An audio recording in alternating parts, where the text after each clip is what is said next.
Welcome to episode 45 of M1 Yarns and the Michigan Makers podcast. I'm Jamie, the person behind M1Yarns.com and your host for this knitting podcast, coming to you today from Metro Detroit, Michigan. And this is a special episode because this is kind of a Rhinebeck recap, but in an effort to make it interesting and relevant to you, instead of just saying, hey, look at what I bought, I'm going to be giving you the rundown on some products slash makers, farmers, fiber people in the industry that I think are really worth checking out if you have not already discovered them along your journey. And so let's dive in. I just want to take a special moment to shout out my patrons over on patreon.com, whose financial support helped make my trip to Rhinebeck possible. A major thank you. And if you're interested in supporting the podcast for as little as $1 a month, head over to patreon.com. There's a link below in the description box. I also have show notes below. So I just got back from the New York Sheep and Wool Festival in Rhinebeck, New York, which is a Saturday and Sunday fiber festival. But now it loosely encompasses a couple other key events, which all take place on Friday. So to walk you through that real quickly, in case you've never been to Rhinebeck, as we call it. Friday, there's Indian Tangled, there's Cake Palooza, and there's Woolen Folk, which this year expanded majorly and was amazing. Hats off to Felicia Eve and Catherine Clark, the yarn shop owners and organizers of Woolen Folk. It was massive and excellent and a great place to reconnect with friends I hadn't seen in ages. So I'm going to walk you through all the things I bought over the course of the whole weekend, and I'll try to let you know where I found them in case you're interested, but really let's just keep this moving so it stays interesting. This is what I wore. This is my Gimmstein. In case you haven't seen it, I have a finished object video on it. I wore this on Friday to Indian Tangled, Cake Palooza, and Woolen Folk.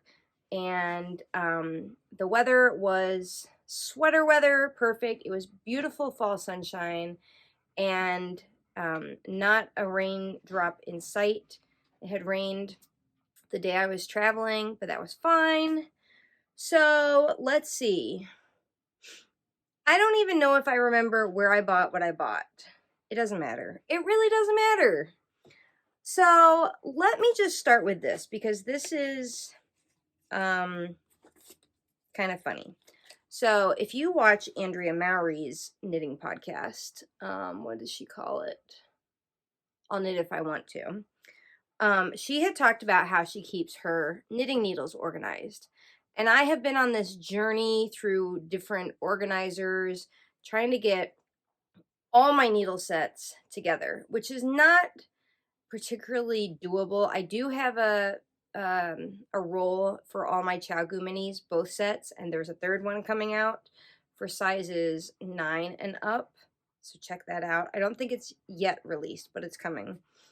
But Andrea Mowry had said that she got this roll from Magpie Fibers quite some time back, but then the roll was no longer available. Well, I did some research about it thinking, you know, maybe I can figure out the specs and have one made. I don't know. My brain would not let it go. Well, then I discovered that the maker behind them was moving from New York to Florida, and that's why things got put on hold. And now that she was settled in, she was making the bags again. So she was making these in collaboration with Magpie Fiber. Her brand is Atomic Freedom Bags. And I happened to see this in the Magpie Fiber booth while I was looking at Spin Cycle yarn, which I'll get to in a second. But when I saw it, I had to have it. And it is pricey, but it was one of those, I've wanted it for so long, I have to have it. So you'll see that a bunch of needles are missing from my sets, and that's because they're on projects. So I bought it. I was super excited, and then the next day, I went to Primrose Yarn Company booth and saw a very similar, much cheaper product. And I was kind of kicking myself. But anyway, that's life. I love the color. I love having my Knitter's Pride gingers in here, as well as my Luca set. And I left my Chow in the case it comes in because, number one, it zips closed. Number two, the sizes are labeled, which I really love. So this was exciting because I wasn't necessarily looking for it, but I happened to stumble upon something I've wanted for a long time. So that's a win. So if you're looking for something where you can put like your shorts, like I did the gingers, and your regular set into one situation, I recommend this. Magpie Fibers in collaboration with Atomic Freedom. And this is the little logo thing. So that was exciting. At Indie Untangled, I finally caved after much deliberation and got a sweater's quantity of Hudson and West Forge. This is 70% merino, 30% US Corriedale. It is this? Does it say? The color is honey. So for all the sweater quantities that I got, I'm going to tell you what I plan to make with it so that it serves as a little bit of knitting inspiration as well as yarn acquisition. So with this Hudson and West Forge, which is worsted weight, I'm going to knit the Merli Pullover by Julia VR. I will insert a photo here. And this is a cropped boxy pullover with a cable detail down the front. And it's been in my queue for a little minute. This was their Indie Untangled exclusive colorway along with a few others. And I love it. So let me just say here, for the yarn I acquired, my goal was to buy yarn that either the colorway I don't dye, the color, like, I mean by that, the color tone is not something I dye, or the base is not something I carry. And since this is a merino Corriedale, this is definitely not something I carry. Kind of matches this, huh? I have a little bit of a theme. All right, so that will be the Merli pullover. Then at Cake Palooza, I was walking up this hill and saw a life-size cutout of Rip from Yellowstone, which if you watch the show, you know that he's like very stud muffin, like a real man's man, if you will. And I just think he is smoking hot. Anyway, so I had to take my photo with him, which I'll insert that here for your viewing pleasure. But with that display, which was in Delphina's booth, she had quite a lovely collaboration that I had to partake in. She had these project bags, which include a leather strap on removable D-rings, which I love, a drawstring closure. The fabric is the Yellowstone Ranch brand, and the inside is lined with some cool fabric. It's got pockets, and with this kit you get stitch markers from Fangirl Fibers. There are the Yellowstone logo, images of Beth Dutton, Rip, let's see. One says, problem, question mark, send Rip. Anyway, you get the idea. And then the kit also included a sock set by Fig Posy Fiber Co. in the color combo Beth Dutton. This is their perfect sock base, 75-25, and I plan to knit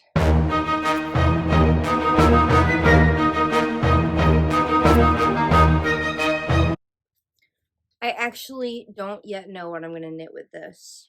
That is up for debate. So that was my Yellowstone kit. And then I knew I wanted a sweater's quantity to knit the Marble Mount by Locatelli. And I happened upon this yarn, which is blowing out a little bit. It's kind of a grayish, greenish, brown. I guess that's kind of a true color when you hold it back like this. Anyway, this is the colorway Rock Olive from Seven Sisters Arts, who was new to me. This is on their Astrid fingering weight base, 70% superwash merino, 30% silk. And I love it. I think this is going to make a gorgeous marble mount, which has been in my queue since it came out.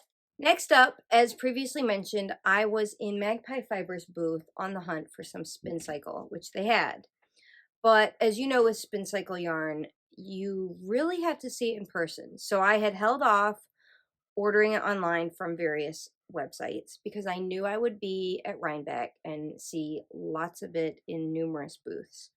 So I looked and looked and looked and could not find the colorway for Andrea Mowry's Spark cardigan. I'll insert a photo. I had in my mind that I would dye my sand colorway, which is a very light tan, for the main color, and then I would buy, some sort of like hand spun look for the contrast color. And as previously mentioned, I was in Primrose Yarn Company's booth and got these. And this is Homestead Sport base, and the colorway is Fig. Yellow and gold kind of tones are lately my favorite. In case you can't tell, we have a theme going. So I was excited to see this, and it worked for my vision. So that was great. Also, at one of the events I was at, I ran into a good friend of mine, Crayo Yarn Co., who is an amazing indie dyer and so sweet. We met years ago when both at participating as vendors at an event, and she makes, unbeknownst to me, these gorgeous wool wash bars. This is her logo. She's based out of Chicago. And I had just ran out of wool wash for my own personal knitting, my wardrobe maintenance, shall we say. So I got two of these. One, I wish you could smell it because it smells amazing. This is grapefruit cardamom. And this one is, I can't remember, cedar citrus. Oh my god, I am really jazzed to wash my knits with these. So big shout out to Crayo. She is so sweet, and I didn't know that she made those wool wash bars, so go check her out. Two non-yarn things, well, one's kind of yarny, that I bought at the New York Sheep and Wool Festival. Every year I go to the booth of Chester P. Basil's. He makes, sorry, I have like yarn fluff on it. He makes these cherry wood kitchen tools, and every year I buy one. Last year I bought a coffee scoop. First year I bought this ladle that has a little notch in the handle so you can like hook it onto the pot and it just stays there, so you don't need a spoon rest. And this year I got the wide Japanese stir. I make a lot of rice, and I have this cheap plastic like rice stir thing, and I thought that this would be a lovely upgrade. So I always love supporting craftsmen.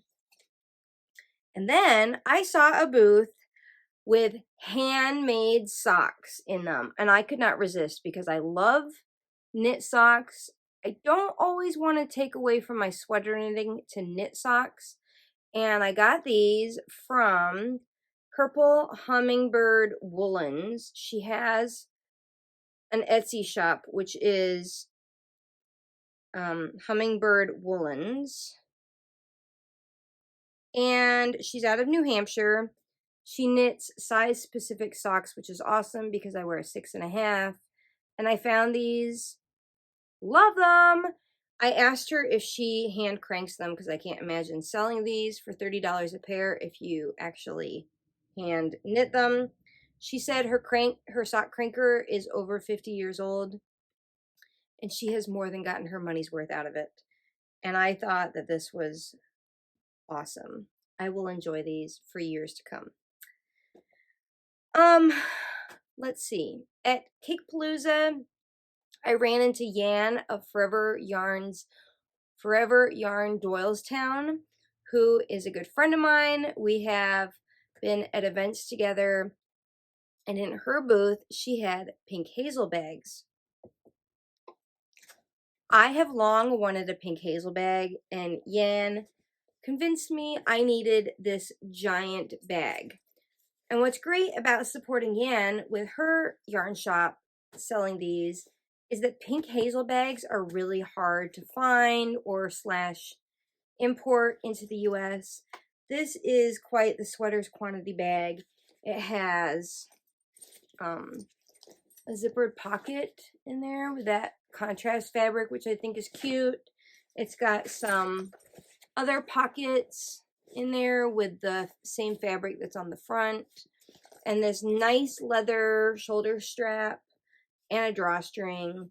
I will get lots of use out of this gorgeous bag. Side note, the yarn that I have in it, you all voted from the last episode for my next cast on, and you voted pretty majority for the Harvest colorway hoodie, the no sweat shirt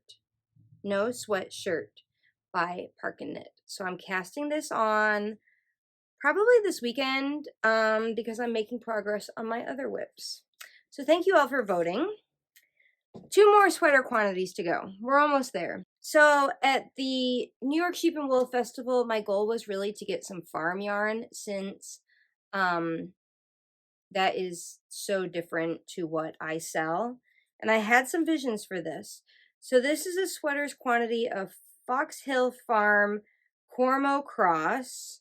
This is fingering weight, and it's almost like, it's kind of blowing out there. It's a brownish gray. I don't know, there now it looks a little bit browner. With this, I plan to hold mohair with it. Maybe alpaca in my mushroom colorway. And I plan to knit the Classic by Espace Tricot. I'll insert a photo. It's a free pattern. I have wanted to knit this for ages, probably since it came out in 2020.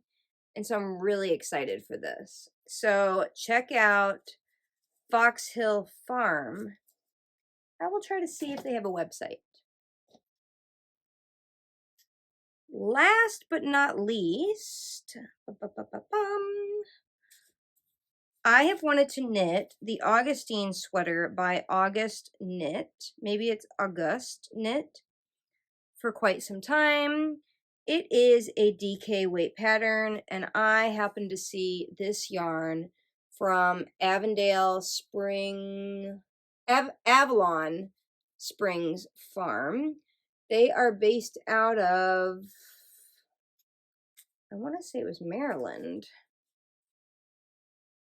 This is their Sir K yarn, Sir Sirkay,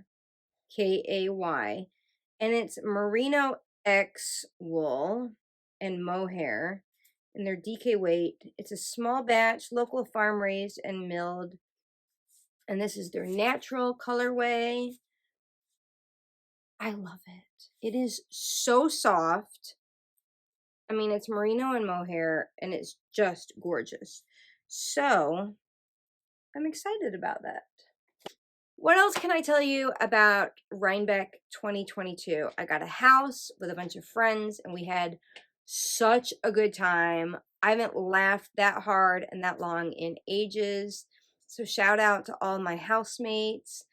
And I just had a really good time reconnecting with friends on the fairgrounds. And there were some of you that walked right up to me, just like I said, feel free to do, and said, "Hi, Jamie." Told me that you watched the podcast, which was just really nice to meet you and connect with you and see that you were having fun too at the fairgrounds. So lovely to meet those of you that I met, including a viewer who was staying in the Airbnb next door to us and saw us coming out the house the first morning and said hi. I thought that was hilarious. Since I am a yarn dyer, it's not often I shop for yarn. So this felt like a real treat to get to know some new companies and shop from companies that I love and love to support. So I really hope that this episode has inspired you for some patterns, some projects, and some new companies to check out. If you don't already subscribe, make sure to hit the subscribe and the bell so you get notified when I drop new episodes, which is about once a week. All right, guys, I think I will wrap it up with that. Until next time, happy knitting. Bye.